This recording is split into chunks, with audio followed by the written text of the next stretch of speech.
ये बात तो सच है। तो इसलिए कहते हैं कि तपस्या कहीं जाता नहीं है। जितना भी तपस्या हम और आप यहाँ चर्चा में बैठे हैं, देखो कोई बात कर रहा है, कोई अपने में मगन है, यहाँ चर्चा हो रहा, कोई है तो ध्यान से सुन रहा है। ये फर्क होता है। महादेव जिस भाव में जो मांगता है उस भाव में महादेव उसको देते।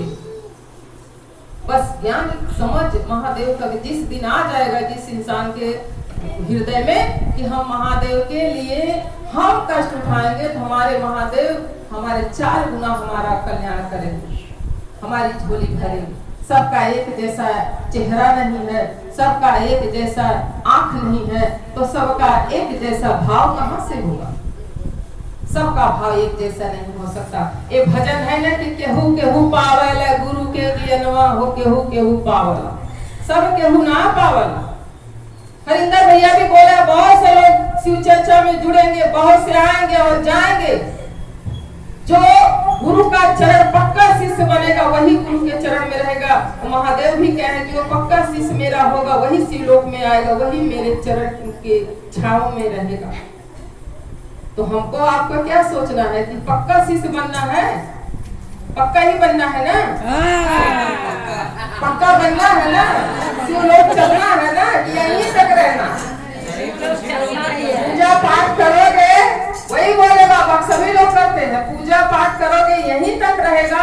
लेकिन महादेव को वही शिव को अगर गुरु बनाओगे तो जन्मों जन्म साथ रहेंगे। कहते हैं कि हम अगले जन्म स्वर्ग में जाएंगे, अच्छा कर्म करेंगे, तो जो खराब करता है नरक में जाता है।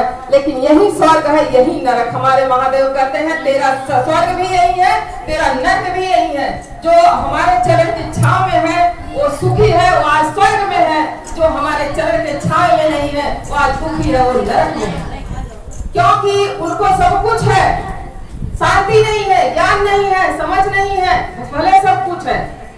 कहते हैं भले तुम्हारे पास कितना भी रुपया पैसा हो, अगर शिव को गुरु नहीं बनाया तुम सबसे गरीब इंसान हो। अगर किसी के पास कुछ भी नहीं है, शिव को गुरु बनाया है, शिव के बताए हुए रास्ते पे चल रहा है, शिव उनको अपने जैसा भोला बनाए हैं, शिव उनको ज्ञान समझ देते हैं, वो सबसे बड़ा धनवान इंसान है। क्योंकि उनको रहने का रहन सहन उनको सब तरीका महादेव बता देते हैं। वो डरता है महादेव से कि ऐसा शब्द ना बोलूं कि किसी को ठेस पहुंचे, ऐसा ना करूं अगर कुछ हो हमारे महादेव नाराज हो जाए।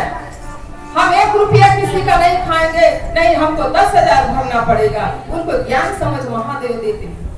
और जिसको ज्ञान समझ नहीं है वो कहते हैं अरे मेरा तो मेरा, तेरा भी मेरा, तेरा भी कहां से मौका मिले कि तेरा भी मार ले।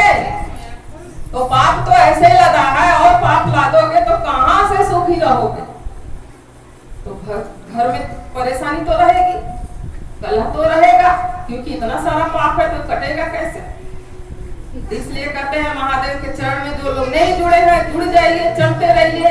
हम लोग का जीवन बदल गया, समझ लो।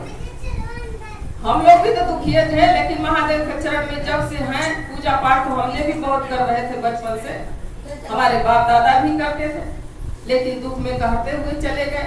उनको पता नहीं था कि शिव ही गुरु हैं, और शिव गुरु थे, सदियों से थे, आज भी है, सदियों रहेंगे। कहते हैं रामायण महाभारत तो सभी लोग, हमारे सबके बाप दादा भी, आज भी लोग खटिया पे गांव में बैठ बैठ के रामायण महाभारत किताबें बच्चों को पढ़ाते हैं, लोग पढ़ते हैं स्कूल में हर एक जगह। लेकिन उसी किताब में लिखा हुआ है ये कि शिव गुरु है, और लोग अनदेखा कर दिए हैं। ये हमारे साहब हरिंद्रानाथ जो है 3 सूत्र के जरिए महादेव का गुरु जो बनाए, प्रथम शिष्य है वो, उन्होंने ही बनाए सबसे पहले, और उन्होंने ही हमको और आपके बीच में घर बैठे बिखरा दिए। बहुत तपस्या की है वो, तब जाके महाशिव को पाए और शिव गुरु का चरण पाए। और हम और आप अपने दिल में झांक कर देखिए हम लोग क्या कर रहे हैं। ये उदाहरण है कि जैसे हम बाजार जा रहे हैं, मंदिर भी पड़ रहा है।